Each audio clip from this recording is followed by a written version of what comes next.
സൈന്യവും രക്ഷാപ്രവർത്തനങ്ങൾക്കായി രംഗത്തുണ്ട്. രാജ്യത്തെ വിവിധ ജില്ലകളിൽ റെഡ് ഓറഞ്ച് അലർട്ടുകൾ തുടരുകയാണ്. ജനം, ഡൽഹി. രാജ്യത്തിന്റെ വ്യാവസായിക വികസനത്തിനും ഗതാഗത സൗകര്യങ്ങൾക്കും ഊർജം പകർന്ന് കേന്ദ്ര മന്ത്രിസഭാ യോഗത്തിന്റെ നിർണായകമായ തീരുമാനങ്ങൾ.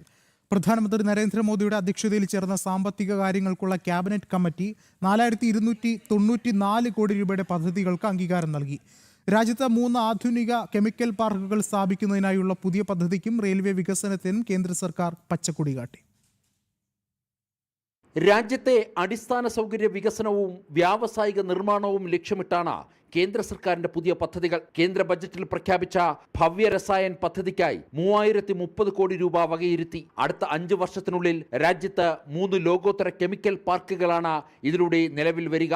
ഓരോ പാർക്കിനും കേന്ദ്രം 1000 കോടി രൂപ വരെ ധനസഹായം നൽകും. മരുന്ന് നിർമ്മാണം, തുണിത്തരങ്ങൾ, കൃഷി, ഓട്ടോമൊബൈൽ തുടങ്ങിയ സുപ്രധാന മേഖലകൾക്ക് കെമിക്കൽ പാർക്കുകൾ കരുത്താകും. ഉൽപാദന ചെലവ് കുറയ്ക്കുവാനും ഉൽപ്പന്നങ്ങളുടെ കയറ്റുമതി കൂട്ടുവാനും വിദേശ നിക്ഷേപം ആകർഷിക്കുവാനും പുതിയ പദ്ധതി വഴി സാധിക്കും. പരിസ്ഥിതി സൗഹൃദമായ മാലിന്യ സംസ്കരണ സംവിധാനങ്ങളോടെയാകും പാർക്കുകളുടെ നിർമ്മാണം. ഗതാഗത മേഖലയിൽ കർണാടകയിലെ ബെല്ലാരിയെയും ആന്ധ്രാപ്രദേശിലെ ഗുണ്ടക്കലിനെയും ബന്ധിപ്പിക്കുന്ന 1264 കോടി രൂപയുടെ റെയിൽവേ പദ്ധതിക്കും കേന്ദ്രം അംഗീകാരം നൽകി. PM ഗതിശക്തി പദ്ധതിക്ക് കീഴിൽ നിർമ്മിക്കുന്ന 3ഉം 4ഉം റെയിൽവേ ലൈനുകൾ മേഖലയിലെ ചരക്ക് നീക്കം വേഗത്തിലാക്കും. ലക്ഷക്കണക്കിന് ആളുകൾക്ക് യാത്രാ സൗകര്യം ഒരുക്കുന്നതിനൊപ്പം ഇന്ധന ലാഭവും മലിനീകരണ കുറവും ഈ പദ്ധതി ഉറപ്പു നൽകുന്നു.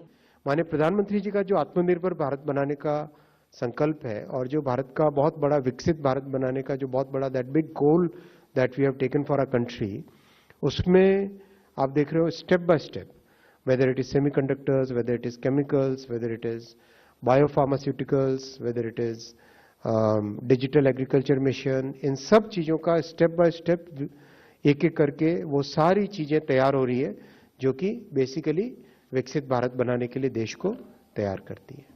ഇറക്കുമതിയെ ആശ്രയിക്കുന്ന ഭാരതം ഇന്ന് ചൈനയിലേക്ക് പോലും ഇലക്ട്രോണിക്സ് ഘടകങ്ങൾ കയറ്റുമതി ചെയ്യാൻ തുടങ്ങിയത് വലിയൊരു നാഴികക്കല്ലാണ്.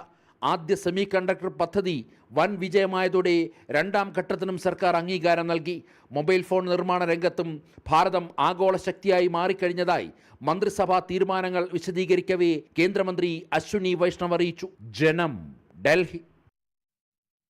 ഐതിഹ്യ പെരുമ വിളിച്ചോതുന്ന ബഹുദ യാത്രയ്ക്ക് വേണ്ടിയുള്ള ഒരുക്കത്തിലാണ് പുരി നഗരം. ഗുണ്ടിച്ച ക്ഷേത്രത്തിലെ ഒരാഴ്ച നീണ്ടുനിന്ന വിശ്രമത്തിന് പിന്നാലെ മഹാപ്രഭു ജഗന്നാഥനും ബാലഭദ്രനും സുഭദ്രാദേവിയും ഒക്കെ തിരികെ ശ്രീമന്ദിറിലേക്കുള്ള എഴുന്നള്ളത്താണ് ബഹുദയാത്ര.